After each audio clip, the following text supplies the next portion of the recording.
floppy. Ah.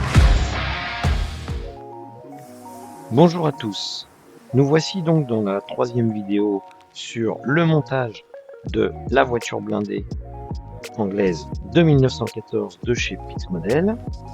J'ai juste passé un petit vernis mat pour protéger la petite peinture que j'ai faite au marqueur.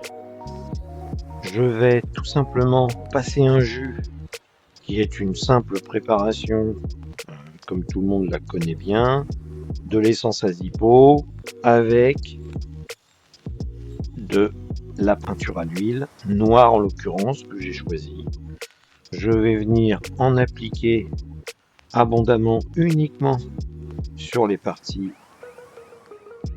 en bois, ce qui va automatiquement foncer ma couleur de bois, venir en mettre principalement dans les rainures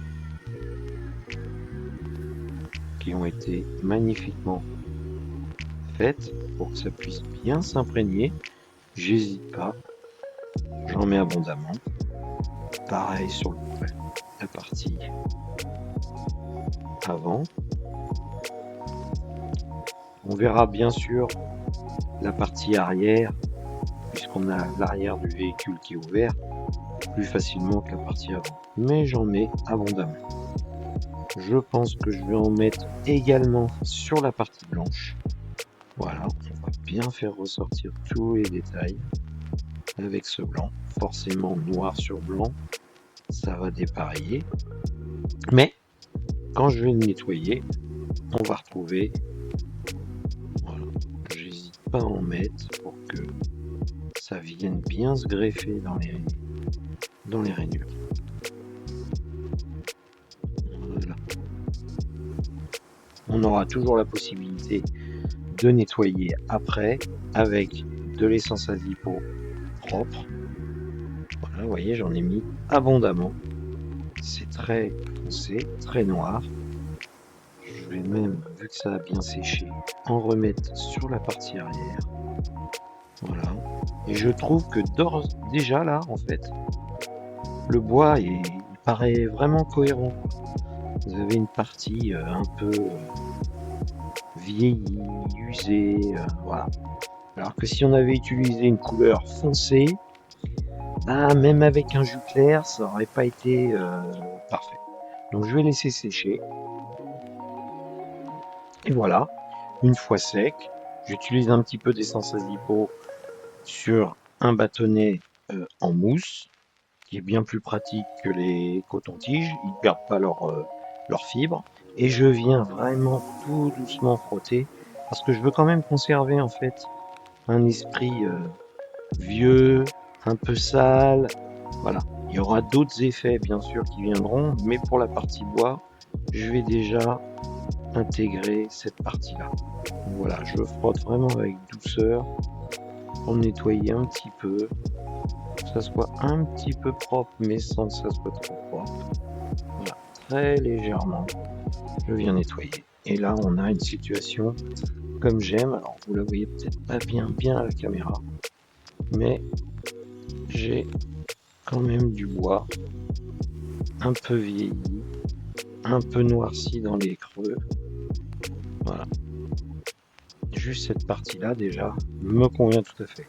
Je vais pouvoir rajouter sur ces éléments là le fameux siège que je vais coller par la suite, voilà, qui vient s'intégrer correctement, et puis les deux parties latérales avec leurs petits trous qui sont toujours en état et prêtes et opérationnelles. Dans l'étape suivante, j'ai donc dégrappé le volant et les manettes des vitesses et du frein et le pédalier, voilà, que j'ai réintégré, collé après, tout simplement, voilà, de façon à pouvoir avoir le poste de pilotage en place. J'ai également dégrappé le tableau de bord et commencé à le peindre, toujours au feutre. Voilà. J'ai voulu utiliser effectivement les décals proposés abondamment. J'ai préféré sincèrement faire de la peinture directement dans les cadrans, faire les contours de cadrans. Je trouve que ça s'est très bien intégré. Voilà. Pas évident de montrer ça. Voilà. J'en suis très satisfait. Et j'ai dégrappé également la phase moteur. Voilà. J'étais impatient quand même.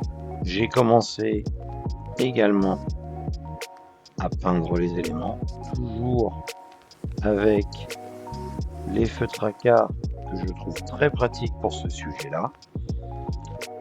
Et j'ai dégrappé également le début de la caisse, là où les recommandations sont faites, avec une peinture blanche à l'intérieur, pareil que j'ai fait au feutre à cas. Je me suis dit, allons-y, soyons fous. Et au final, je trouve que l'ensemble, pour l'instant, se présente bien. J'espère que cela vous plaît. En tout cas, une chose est sûre, c'est que je me régale avec ce kit qui est vraiment super.